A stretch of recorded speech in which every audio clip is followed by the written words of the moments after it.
Inside Natural Bodybuilding is presented by MTS Nutrition.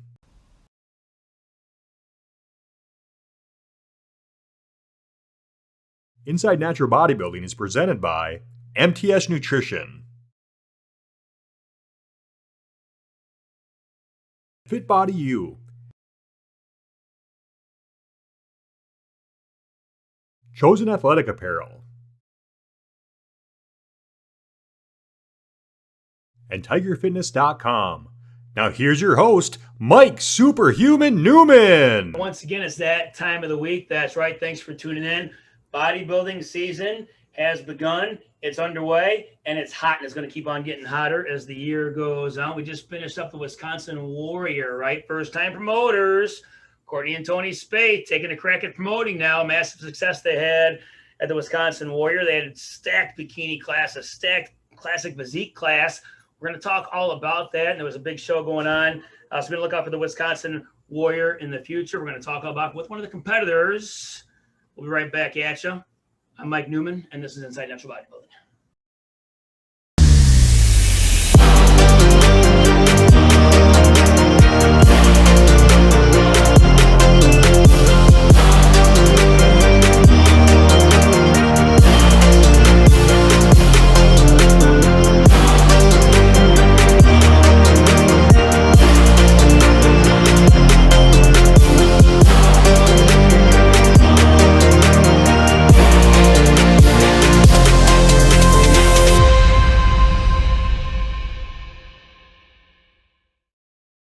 Okay, so it's about that time. So we got a competitor tonight who's young.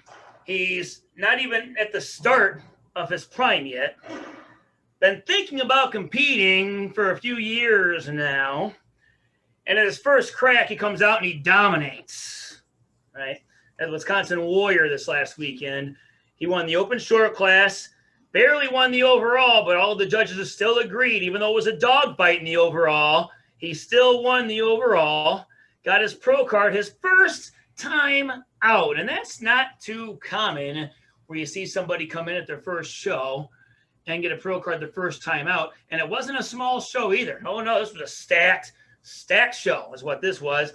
The classic physique competitors, both classes were full there, and there was a good overall pose down there. Bikini class was full. Not everybody walked away with a trophy at the Wisconsin Warrior. There's only room for 5 at the top, and there's only room for 1 at the top. You know, you got a lot of hungry lions. They're climbing the mountain, right? They want their time at the top, right? But there's only room for 1 at the top. So tonight's guest is the 2021 Classic Physique Wisconsin Warrior overall champion. Come on now. By unanimous victory, too. All 5 judges agreed with this. Welcome to the show. 19 years old, Kevin Clark. Come on in, Kevin. Thank you. I really appreciate you having me on tonight. I'm very excited to be here. It's been a crazy last 5 days, just thinking about the win and what this means for me going forward. So I'm excited to share my perspective here tonight. Okay, so what do you think it means for you going forward? Well, the biggest thing it means for me, honestly, is I can now market myself as more of a person in the fitness industry because my age is so low relative to a lot of other prominent figures. It's really hard to kind of have credibility behind what you say. No matter how good you look or no matter how much you actually know, a lot of people will chalk up your knowledge to simply your age. And winning my competition, winning the overall, much less the first competition, now adds a bigger notch of credibility to myself, everything I say, and everything I believe in. And so that allows me to move forward, marketing myself to companies, brands, building my own brand, coaching, all these kinds of things. It opens up an enormous amount of opportunities. The other thing is moving forward in competition. Now that I was talking with my coach, and now that I've won my pro card in a natural division, we kind of took a step back and we're like, well, what's the next goal? And so now I can get started on my off season, getting ready for the next challenge, which is going to be the NPC, going into a gunfight with a sword as a natural competitor in an untested federation. And so that's the next challenge. And now I can start that journey. This was a great one, and I'm excited for the next one. Wow, that's a lot of power-packed information right there. That's some good stuff. Yeah, I do see a lot. I go to my fair share of NPC shows myself. I'm a fan of all of bodybuilding. All organizations have their different rules.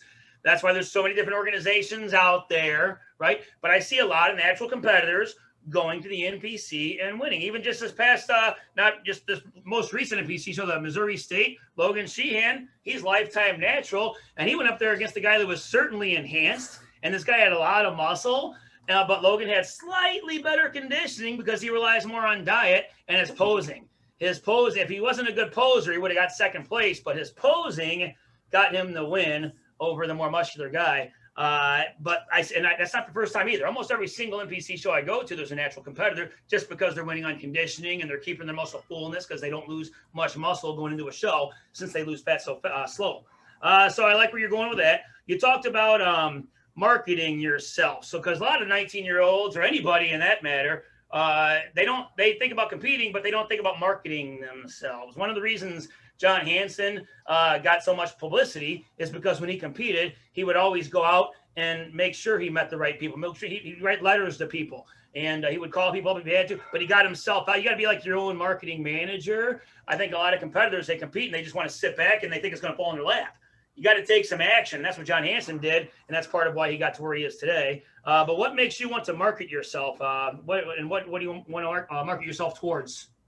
I just want to market myself as kind of a fitness brand, but not really like a company, more of like a personal brand, my personal version of fitness. And I have a YouTube channel, I have an Instagram, and I kind of make content that I believe in. And I try to kind of teach a lifestyle that I think is sustainable, because to be honest, I don't think what I do is sustainable for the average person. And what I mean by that is competing, I just don't think is sustainable or really recommended for the average person who's just trying to get in shape. And so anybody who's watched any of the content that I put out for any length of time will notice that I preach an intuitive lifestyle, learning how to intuitively eat, learning how to intuitively train, learning how to intuitively guide your body to where you want it to go. And what I mean by intuitively is not having to meticulously track macros on your phone or having to meticulously look at nutrition labels, being educated in what's in food, learning how to craft your own meals, and just really learning how to eat without the guidance of an app or a dietitian and be able to get to the goals that you want. Because that's the biggest thing that I've seen, and the biggest shortcoming in a lot of people is they feel like they have to take this all or nothing approach. Like they see a person like me training 6 days a week, eating 6 times a day, and they think they need to do it. And that's just simply not true. And so that's kind of my goal, is to be able to market myself, be able to build a brand along the way, build a life on my own terms. That's part of the dream. And really just be able to spread that message to other people. Yeah, well, you're certainly practice what you're preaching. The average person will not follow macros. They're all going to fall off track on the weekends. And the only people that follow macros are competitors, because they're the only ones with a sense of urgency. Average people can fall off track with their macros because they don't got to step on stage. If you're a competitor and you don't hit your macros, well, that's fine. You're not going to win because the guy next to you is going to diet harder. Don't lose a show because you didn't hit your macros. Do what your coach says. Hit your macros every single day, 7 days a week. And most of the time, if you do that, you'll go all the way to the promised land, right?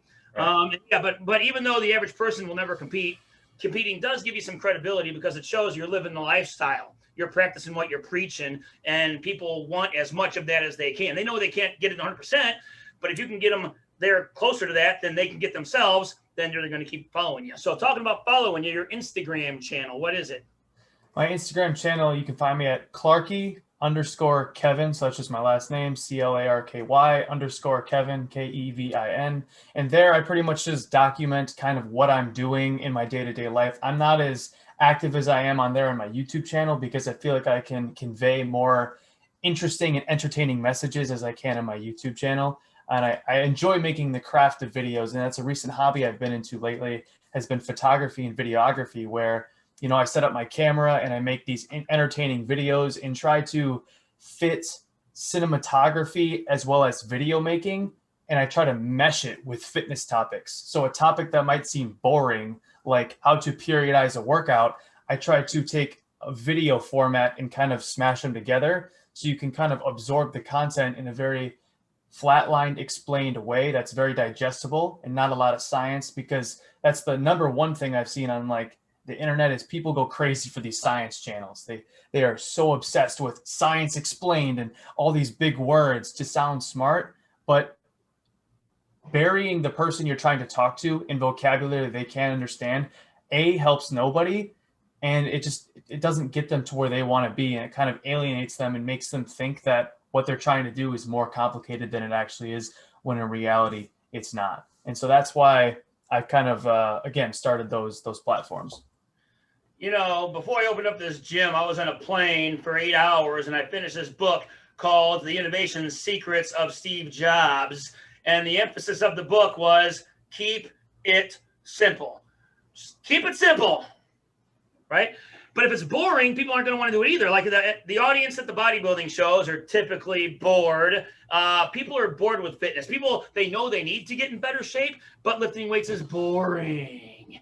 Or they'll walk in a treadmill because it's their comfort zone, but they don't want to challenge themselves or physically exert themselves because it's so boring.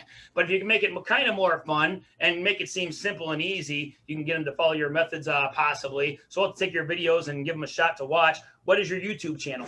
You can find me at just Kevin Clark, and you'll see my name pop up, and you'll see my picture pop up, as you can see me now, and that's me. All right, so go follow Kevin Clark on YouTube and check out what he's contributing to the fitness world. Okay, so there's that. What made you choose the Natty Revolution Wisconsin Warrior to be your first show to make your debut in?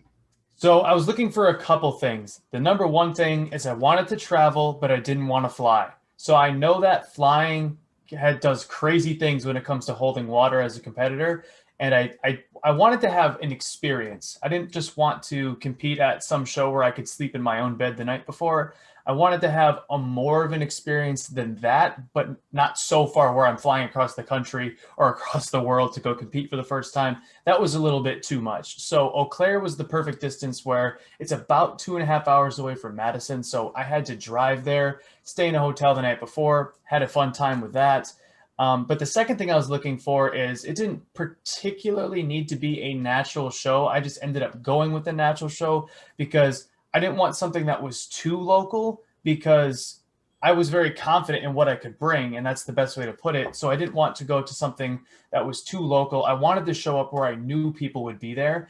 And the Wisconsin Warrior seemed like a perfect mix of, it was 2.5 hours away. I was going to get a hotel the night before, and I knew that there was going to be people there to compete against, because one of my biggest fears was doing all this work to get up on stage and stand next to two people or one person. It's like, I go to the competition to win. I fully understand that, you know, it's you versus you. And that's a common argument or a common point that people make is, you know, it's not about beating other people. But if I didn't care about going to win, you know, I wouldn't show up to the competition. I would go to a photo shoot, call it a wrap, and do something else. But I wanted to make sure that there was going to be people there. And the Wisconsin Warrior just seemed like a perfect of all the variables. Yes, if you're a viewer watching this show and you win your organization's Mr. Alaska, but you're the only person in your class that showed up that day, don't go telling people that we're not at the show that you're Mr. Alaska. Exactly. Don't even say it. If they know it, they know it, but it's not something I would go telling people if nobody else showed up. But that's me. Yeah. Nonetheless, you got that going on, but you don't want to. Where are you from exactly? I am from Madison, Wisconsin. So I'm from a little growing little town called Cottage Grove from outside of Madison, Wisconsin. I've heard of Cottage Grove, but I've been to Wisconsin my fair share of times, but I've heard of some Cottage Grove. What's Cottage Grove known for? What do you guys got there? Lots of police. I'll tell you what. I swear, on every corner, there's a cop sitting there. That's really? Just, yeah. The crime's pretty low? Crime's super low. Wow, man. So Cottage Grove. Okay, keep that in mind. Crime is low in Cottage Grove. Yeah. So you didn't want to fly, but wow, because you didn't. Wow, that's amazing that so you did your research, I'm assuming, and learned somewhere that flying can have an effect on your conditioning on stage. Yep. And a lot of the top pros, that's why they fly in so early. They don't fly in the night before or 2 nights before. They fly in I think 4 or 5 nights or 8 nights before, just to make certain that they don't have that issue when they're on stage, because that is a thing. So you did your research and you wanted to avoid that. Well, that's good. Plus, road trips aren't so. I like road trips. You can see things on road trips that you don't see when you're flying. And I tend to think more road trips than anything. But a 2.5 hour drive, you don't need to fly there. That's for sure. Nonetheless. So how was the experience there overall? Did you know anybody? You had a coach? Who's your coach? Kyle Wilkes is my coach. Okay, was Kyle there at the show or no? He was not. But he was coaching you. He probably called you at 4 a.m. or whatever and led you through the entire day, whatever. Did you have anybody there helping you out at the show? I did. I had my buddy Nathan, and he played an absolutely instrumental role in terms of the filming and just making sure that logistically everything worked. It was. Oh, you were documenting all of this. I did. That part of it. You were documenting. So, as I mentioned on my YouTube channel, I have about a 40-minute video of the entire weekend, starting from Friday morning all the way until Saturday after the show. So if you're interested, go watch that. I document everything. I documented tanning. I documented athlete check-ins. I documented physique updates. I documented what I was eating every 3 hours. Everything. I wanted to lay it all out there for somebody who, again, wants to start learning about bodybuilding from somebody who is also new themselves rather than a top Olympia competitor who's done it 100 times. So that's why I made the video. If it ain't Sean John, don't put it on. Did you use Sean John or no? I did not. You did not. Well, but your color was good enough to win past this show nonetheless. Kevin Clark on YouTube. Look him up. Sounds like he's got an interesting little documentary of sorts, a little filming of his days at the Wisconsin Warrior and what to expect at your first bodybuilding competition. Gotcha. So it was check-in smooth. Everything goes smooth like it was supposed to. Were there any hiccups of any kind? What all went down?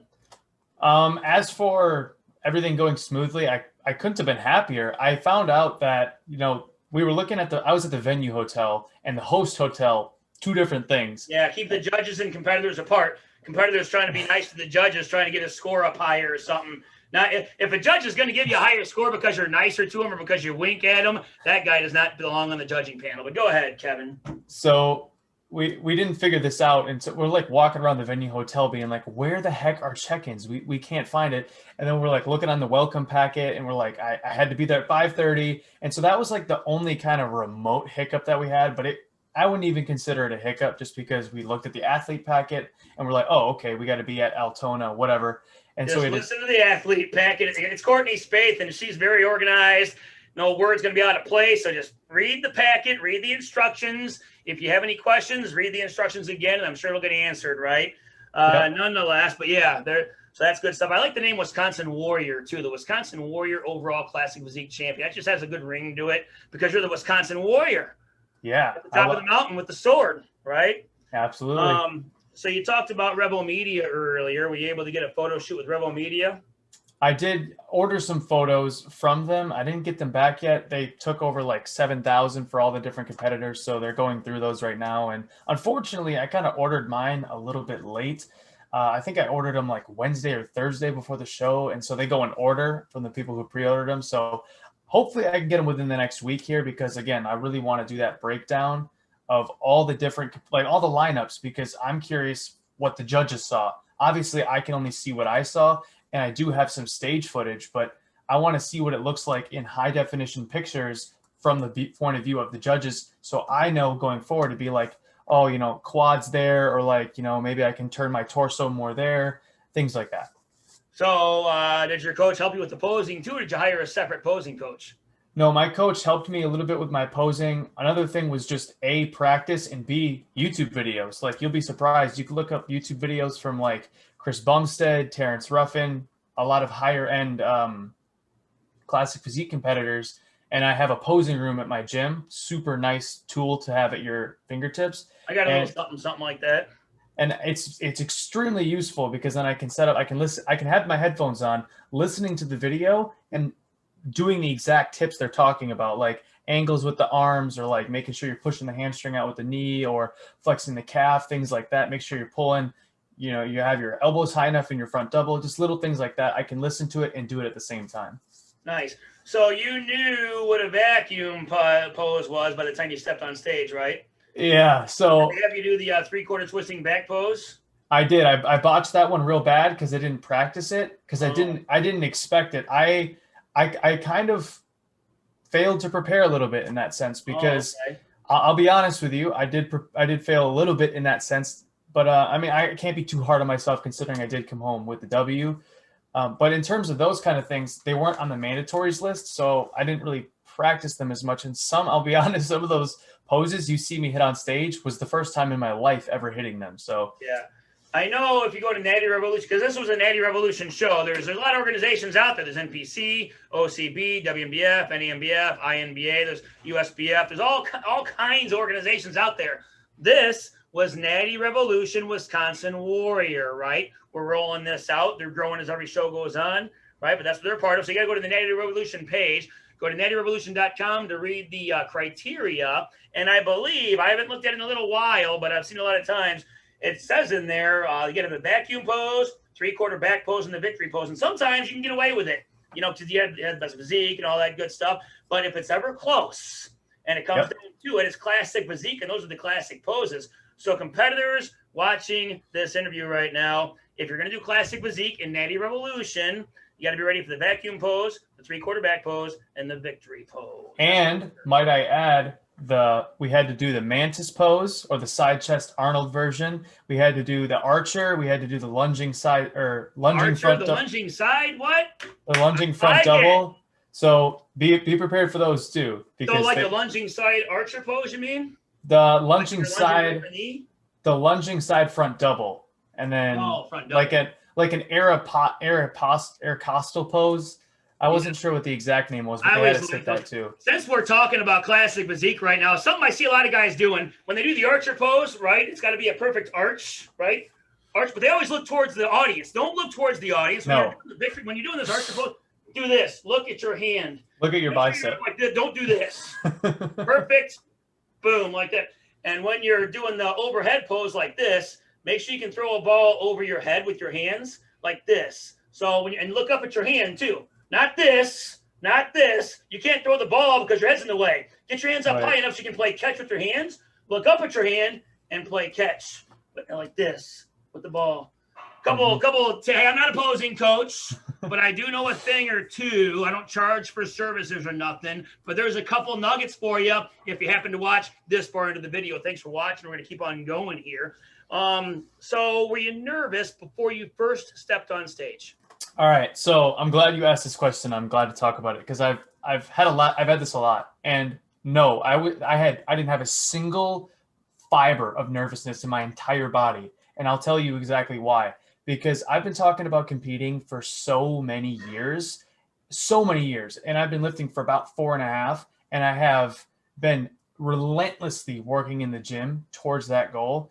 And after going through a 3-month prep, all the logistics, making it through peak week, making it to the show, getting tanned, all this garbage, being stressed out about, I had peak condition at 12 o'clock and I had to hold it all day until like 5:30 until I competed. After going through all that stress, I was standing on the steps of the stage, ready to have my name called. After making it through all that, I was just not nervous. I was like, I'm just ready for this at this point. And to me, if you go through all that and are still nervous, it's not for you. It's That's a good point. I just don't think it is because I went through so much to get to that moment that for me to allow myself to be nervous about it and not embrace it and be ready for it, because it's not like something that's like spontaneous. You don't just spontaneously join a bodybuilding competition. No, you're thinking about it for months. Even when you seriously make up your mind, you still got 6 months. Right. It's like when I decided to compete and sign up for the show, it was like 4 months in advance. I went to sleep thinking about it and woke up thinking about it and trained every day thinking about it. It's like you go through so much to get to that moment. I wasn't nervous. I was so ready for it. Wow. That's what Ric Flair said, though. He used to say to some of the newer pro wrestlers in the back that were nervous before they went out in front of the audience of 10,000 people, if you're nervous, pro wrestling is not for you. And a lot of them didn't make it past that point. But Ric Flair is still going strong. Woo! All right. So that takes us in.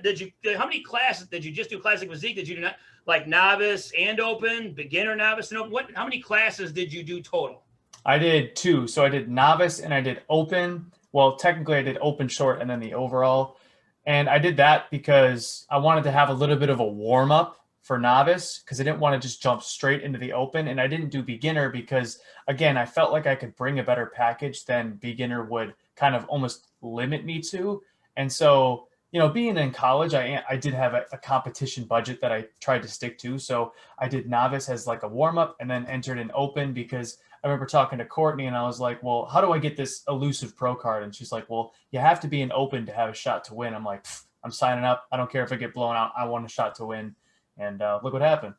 Yeah, so because a lot of times 2 classes is usually pretty good as long as you peak for the right class. If your focus is on the open, you got to make sure you peak for the open. 2 classes is about as most as I ever think anybody should ever do, because if you do 3 classes, one of those classes you're not going to look your best in, but you must have peaked right at the right time, because it did you some good towards the end. So let's see here. So you did all that. Did you feel like you hit your peak when at the right time though? Did it come on like you planned? Well, so here's what happened. I felt like I was bang on perfect at like 12, and I didn't end up getting on stage until like 5:30, and I felt like my condition was deteriorating. Damn, I know. And so I'm sitting in Hold this condition. I'm sitting in the audience like, I hope I still look like that when I take my shirt off. I am just on fire because the stress is killing me. A lot can happen in 5.5 hours, man. Exactly. Because plus you don't go on right at 5:30. Right. I went on later, like 7. I think the show wrapped up at like 6:30. Really? What time did it start? 12. Nice. Okay. So, yeah, it's nice to get out at a reasonable time so you can go party with your family.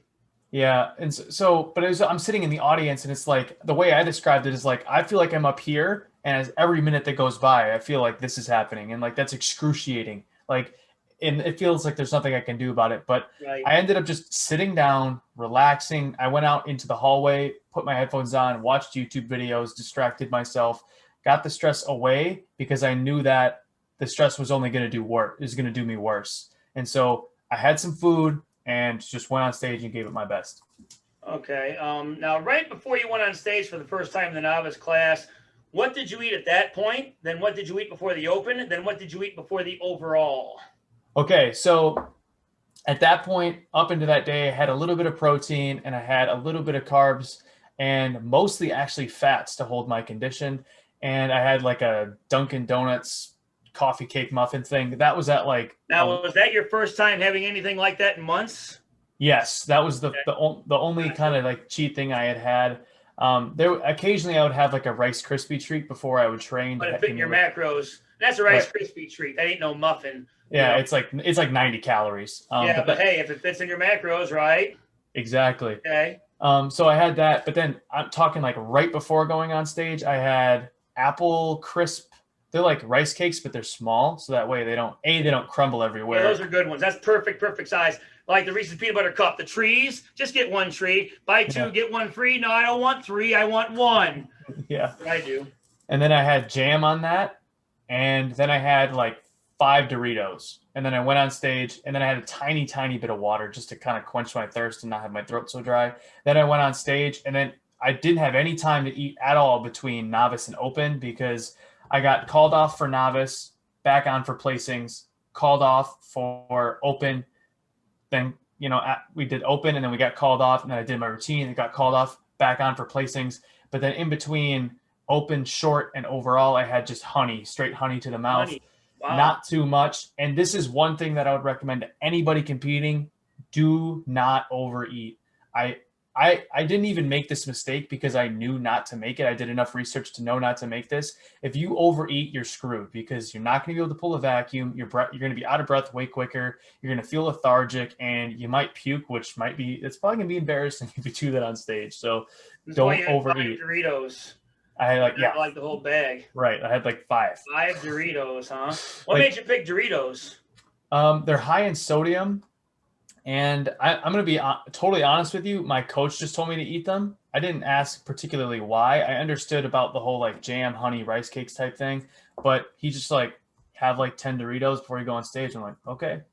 Now, was that your first time having Doritos in like 4 months? That was probably my first time having Doritos that I can remember. Year maybe. I'm not a big. Well, it wasn't like on your favorite foods list. Your coach just said, "Eat Doritos." Right. You didn't know you liked them or not. You did eat Doritos. So wow, that was, whoo. These coaches, man. But these coaches know what's going on. They got these really strategic techniques they use. It's insane. I had Cliff Wilson once, and he had me eating like something crazy, like 13 Reese's peanut butter cups, all right at 4 a.m. Maybe not quite that many, but right at 4 a.m. smack on the money, man, eating Reese's peanut butter cups all morning long. It was great, but that's what he said to do. It doesn't make sense to me. But if the coach says to do it, then I'm doing it, right? Typically, if you listen to your coach and hit your macro, no matter who there's a lot of good coaches out there. If you just hit your macros every single day, 7 days, we ask questions if you want to learn. But the coach is the coach for a reason, and you're the competitor for a reason. Listen to your coach, and most of the time, if you follow your macros every single day, 7 days a week, you'll get there pretty much, or at least be fighting for a top spot. So since we're talking, and one more point I wanted to make, because not many people think about the overall. You know, they think I'm in the open and the novice, but they don't really think about making the overall. And you could get surprised and find yourself in the overall. See, I mean, back in the day when they had prejudging in the morning and the night show at night, you really had to watch what you're eating then, because then you could have time to go out to eat and spill over by the time you get to the night show. Then if you end up making the overall, damn, I shouldn't have had that meal today, you know? And sometimes that helps people too. But like you said, just don't overeat. You can have some of those kinds of foods, just don't overeat. And that's good advice right there. But definitely prepare as if you're going to be in the overall, right? Did you imagine yourself being in the overall when you came into this thing? I'm going to be honest. I can't really remember if I expected to be in the overall. I mean, what to expect. I expected to go. Yeah, exactly. Again, I tell people all the time, it's like, I kind of walked into this blind. I'm just like, I'm going to compete and I'm going to see what happens. Like, I don't have the answer to everything. You got it on film. And, yeah. And I got it. You got to watch it. Got it on film. Go to Kevin Clark on YouTube and watch this 40-minute documentary of Kevin's experience at the Wisconsin Warrior, all the way from check-in. You got some pump-up room footage, I'm sure, or something like that, some stage footage. Okay, so I want to keep talking about what went on stage. Did you feel like you had it won pretty easily, or did you feel like you were going to have to battle for the spot, or did you feel like you weren't going to win? Well, I remember I knew when I walked out for the short class, I was very confident, like, okay, I got this, because I was looking at my competition and I'm just like, you know, I'm outmassing these guys. I'm more shredded than these guys. There was a couple guys that matched me in conditioning, because I'm going to be honest, I wasn't as lean as I wanted to be. But being at such a young age, if you get shredded, you're going to sacrifice a lot of muscle. Yes, I learned that the hard way. Just because it hasn't been around that long. And so if you have an off season, what's the first thing that's going to go? It's that new muscle, because it hasn't been around for long enough. And on top of that, you don't have the muscle maturity to kind of have that dense kind of grainy granite look. You just can't have that at such a young age. So we had this discussion with my coach, and we're like, well, we're not going to get peeled. We're not going to get like 6% body fat. We're going to shoot for 8 and just see how we do there. And it ended up working out perfectly, because I could come in a little more full and still be lean enough. So I knew that I had the short locked up when I had walked out there, and actually ended up beating the guy for novice. I beat the same guy for the overall or the open title in the short class. And then I remember watching the tall class from behind, because I was backstage, and I remember seeing Kyle, and I'm like, this dude's huge. I remember seeing this guy's back from behind the stage, and I'm like, this is going to be a fight. Like, I definitely did not walk into that thinking, yeah, I have 100% locked up. I just went out there, and I'm like, I know what I have. You know, I don't know what he's capable of, but I know what I'm capable of, and I just walked out on stage knowing that and gave it my best. Okay, good stuff. Yeah, bodybuilding shows are getting bigger, man. Figure, bikini, men's physique as the year goes on, because competitors are catching on. The shows are back. Nothing's getting canceled now. Everything seems to be opening up. They're not back to totally normal yet numbers, but they're going to keep getting bigger as the year goes on. And that showed to be true at the Wisconsin Warrior, because you got a good victory against a stacked full class. And so that makes it more meaningful. So what's next for you then? Now that you got this, what's next on your list, and how many more shows do you plan on doing in the not too distant future? So I had also a discussion with my coach about that. And in terms of actual competition, I need to take at least 1 year off in order to put on enough muscle, because the way him and I looked at it is, unless I have an actual shot at going into something and doing well, it's not really worth my time. Yeah, go in to dominate or don't do it at all. Jason Brew style. Exactly, because it's like, if you look at competing in terms of like, I just do it for fun, and you don't really care about being the best you possibly can be, then it doesn't really matter when you compete. But if you want to be the best you can, especially natural, you have to be careful with when you do 3-month cutting periods, because you could be spending that time building muscle, and it takes time to get your body rolling in the muscle building phase. Keep So if rolling, if you're just going to pull yourself out of that to do a cut for a show that you probably might not even win or don't even have a good shot, you have to double think that. So I'm going to take at least a year off, put on, my goal is like 5 to 6 pounds of muscle, so that way I can come back. And then I'm really going to take it from there. I don't have any shows picked out yet. I just focusing on this off season and doing it the best I possibly can be. Yeah, it's always good to be like the shadow. Don't even mention when you're going to be competing, because a few weeks out, people know all the competitors. What if you're the very last one to enter, and then you come in like you're surprising everybody, and then people don't expect you to come in, then you come in, and then you take down the whole show overall and everything. When's your birthday, by the way? February 1st, 2002. Oh, you're an Aquarius. I'm February 5th, so I'm just a few days after you. So I remember that. You're an Aquarius. That means you can talk to anybody, anywhere, anytime. And that's why this is rolling smoothly, and there's no shortage of topics to discuss today. So if you were going to – so you're not going to compete as a teenager in the NPC then. Because by the time you get around to competing in the NPC, you'll be 20.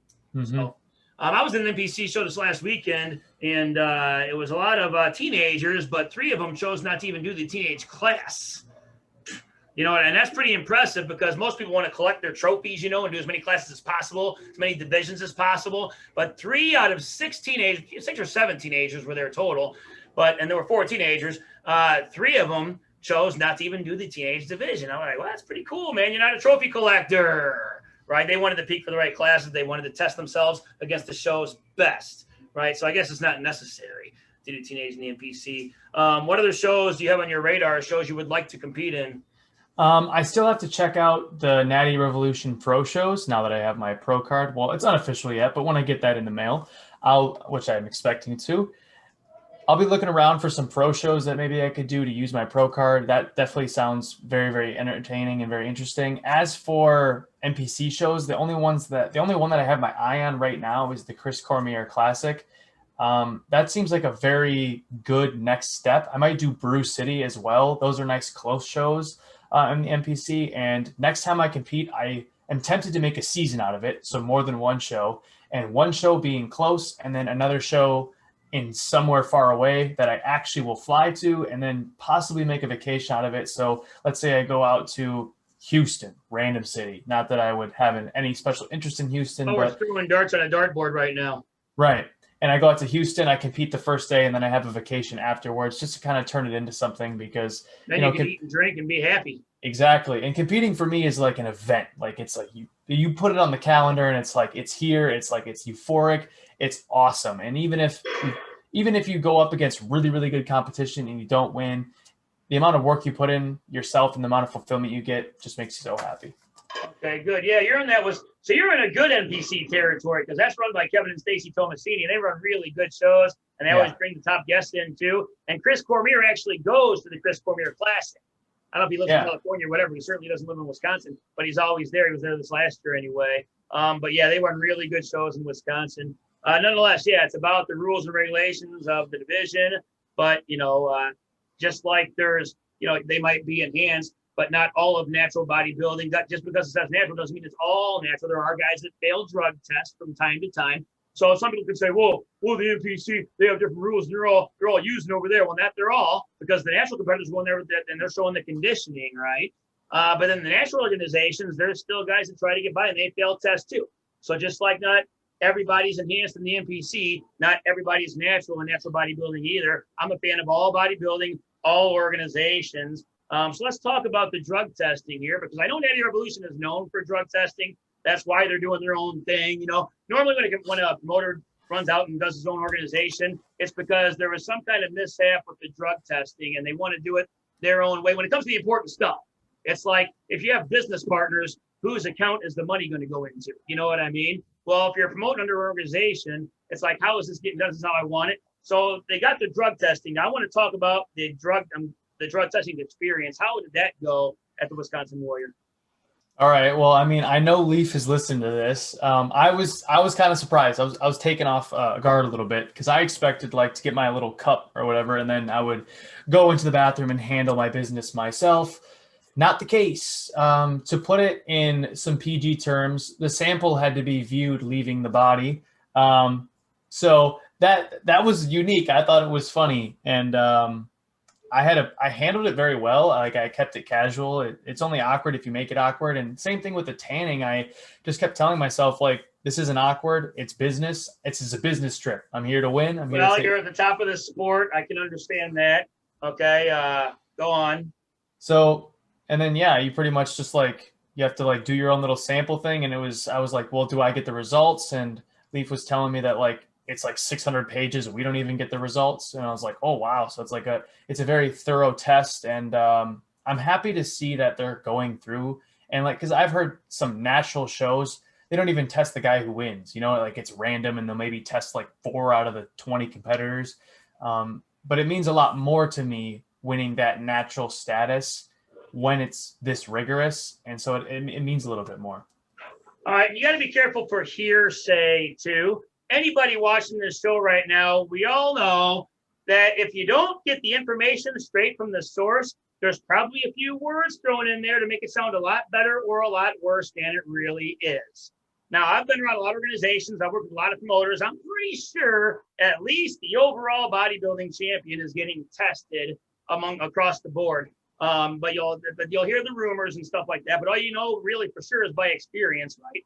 But then, it can get kind of tricky because what if somebody takes their urine sample into a stall and they close the door behind them and you don't see the urine leaving the body?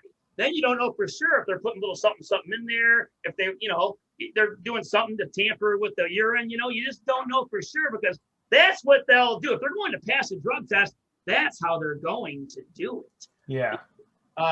Yeah, that would be, so they'd actually watch it leaving the body. Yeah. Yep. That's a tough job. That's a tough job, man. But nonetheless, but they know for certain that it wasn't tampered with. Right. Let's see here. But always watch out for the hearsay. When you hear something from a third party, it's not as bad or it's not as good as it seems. I wish people could just tell it how it really is. You know what I mean? Instead of adding your own twist to the mix, say it how it is or don't say it at all. But a lot of times, take into account that by the time you get outside of the key sources, hearsay turns into words that shouldn't even be there, and you really can't believe everything you hear. But most organizations test the overall and a lot of their first places. But in your experience, it went smooth like it was supposed to at the Wisconsin Warrior. Yeah, it did. And yeah, even though it was a little, it caught me off guard a little bit, handled it, whatever. Yeah, but what else? I mean, what else would you suggest? I wonder. I mean, is it because some might think it's okay to just go inside and close the door behind them. Some think it's okay just to not close the door behind them. Maybe that's good enough, which is that'd be a good. But it's up to the promoter. I'm not going to have any say so on how that stuff works out. But man, that's what happened there. Nonetheless. And one more question I wanted to ask before we go on to the final closing round. We talked about hitting your macros every single day, 7 days a week. The average person just can't do it. How many days in a row did you hit your macros every single day, 7 days a week leading up to the show? 90. My prep was 3 months. I hit it every single day. I didn't cheat one time. I didn't go off plan one time. Not a single time. 90 days in a row. 90. So you were already pretty lean to begin with because 90 days out is when you really buckled down. Right. You got the numbers in. And that's all it really took from there. Correct. What about did your coach ever, he had to have given you adjustments at some point throughout the week and increase your carbs or whatever, decrease your carbs, whatever it is they did. What about those adjustment periods? When he changed your macros, did you go straight into it the next meal or did it take you a day to get to adjust? So I would send check-ins on Thursday and then I would get my new plan updated over the weekend and I would just follow whole days. And so like if I got my plan midway through Saturday, I would finish Saturday and then start the new plan on Sunday. And it kind of followed a scheme where we actually increased calories a little bit around my workout to kind of prioritize that pre, intra, and post-workout kind of nutrition area to really make sure that I was fueling a great workout and then pulling food from all the other meals that weren't those ones centralized around my workout. And then we kind of followed a steady, ever so slightly weight loss. And then at the very end, we decided to pull hard and really push really hard for the last like 4 weeks, which was unpleasant to say the least. I didn't struggle with the hunger as much as I thought I would have. And then, headed straight into peak week. And then carbs got a bump on Thursday and Friday. Okay, good. So look out for more Kevin Clark. Look up Kevin Clark on YouTube and check out his videos and his documents that he prepared for the fans on his YouTube channel of the Wisconsin Warrior, all the way from check-in, through the pump-up room, backstage, on stage, everything. All right. So when did you play sports growing up? I did, yeah. So I grew up playing football pretty much my entire life. And it was just, I was football, football, football, football. When it wasn't in season, it was getting ready for the next one. And then a little bit of backstory on how I got into lifting actually was my freshman year of football. The off season is when I first got introduced to it. And I loved it so much because I could walk into the gym. I had this place where I could get better every single day. And it didn't rely on anybody else. And that's the part I liked the most about it. I didn't really have to rely on other people showing up for me to get better. And that's kind of why I got sick of football, because it's a team sport. So if other people lack the effort, I suffer. And I didn't have to deal with that with bodybuilding. I didn't have to deal with that lifting weights. As long as I got my food in and I trained hard and I slept hard, I could progress. And so I ended up quitting football entirely, pursuing that. 4.5 years later, I'm hoisting a trophy and winning my first title. Yeah, that's how I looked at it too. I was always an individual. I was alone. I mean, I was an only child. Do you have any siblings yourself? 2 older brothers that are much, much older. Okay, much, much older then. Yeah, so I like the individual sports for that same reason. That way you're in total control, and if something goes down, it's your fault, and then you can make the necessary adjustments to get better and improve as time goes on. What's your favorite fast food? Oh, man, that's hard. If I had to just not think about it too much, I'd probably go with just a Chick-fil-A chicken sandwich. Yeah, I'm about to. You know what? Hey, my town here, Bourbon, Illinois, is finally big enough to get a Chick-fil-A. We got a Chick-fil-A coming to town. It was just announced last week that Chick-fil-A is coming. But my favorite buffet ever has been taken away. I went to this buffet. I don't like waiting on waitresses and servers, and I just want to go get my food and don't want to wait on nobody, right? I don't want to wait to get seated. But the buffet went out of business right after COVID, and now Chick-fil-A is taking the building over. So, yeah. But they are good for service, whether you like them or not. They're good when it comes. They got waiting outside taking your order. So when it comes to customer service, they're better than most. So you got to give that to them whether you like them or not. But yeah, Chick-fil-A, they got good chicken nuggets too. Yeah. Yeah. No, any final words? So you want to market yourself? Any sponsors? Or are you working on sponsors? Or would you like to sponsor a particular company? Who are your favorite companies that ideally you would like to sponsor because you like their products so much? I mean, I'm not a huge pre-workout user just because being in college, honestly, it's pretty expensive. But the one brand that I always keep going back to is Hostile Supplements. They're a Canadian-based company, and they sacrifice nothing over quality. Like, quality is their top priority, and I just love what they stand for. And they're kind of a hardcore bodybuilding brand in terms of they are there for the performance. They don't skip out on any ingredients. They care about the quality of their supplement and the product that they give to the consumer. And they are a little bit more expensive, but I'm more than willing to pay that price because I'm a quality over quantity guy when it comes to my pre-workouts. Exactly. And that's just good customer service right there, because your customers deserve quality. If you're providing them with quantity, well, then you're suffering in some key areas, and it could all break down and it'll catch up to you. But your customers deserve the highest quality that you can possibly provide, and that's why I like quality over quantity as well. Any other words you want to give to the viewers that may be tuning in right now?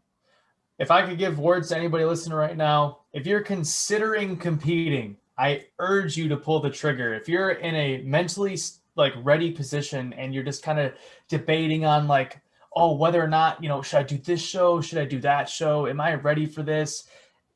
Look, you either know you're mentally ready and you have it inside of you to do it. And if that is the case, if that answer is yes, I urge you to sign up for a show, pay the registration, and just do it. Looking back on this weekend and having a documentary of it and being able to look back at that video, it gives me chills, and it just makes me appreciate the fact that I went through this and decided to do it. It was one of easily the most fulfilling experience I've ever had. The amount of work, and even if you come dead last, it doesn't matter, because the work that you put in yourself and the belief you have to have in yourself to get from the start line to the finish line is just unbelievable. And you unlock potential in yourself that will carry over into other areas of your life that you never thought imaginable. So if you're thinking about competing, frickin' do it. Well, and if you're thinking about competing, you got to get a coach. because you Right, want to yeah. have the best chances to win. Because these days, at every single show, opposing coaches are so huge now.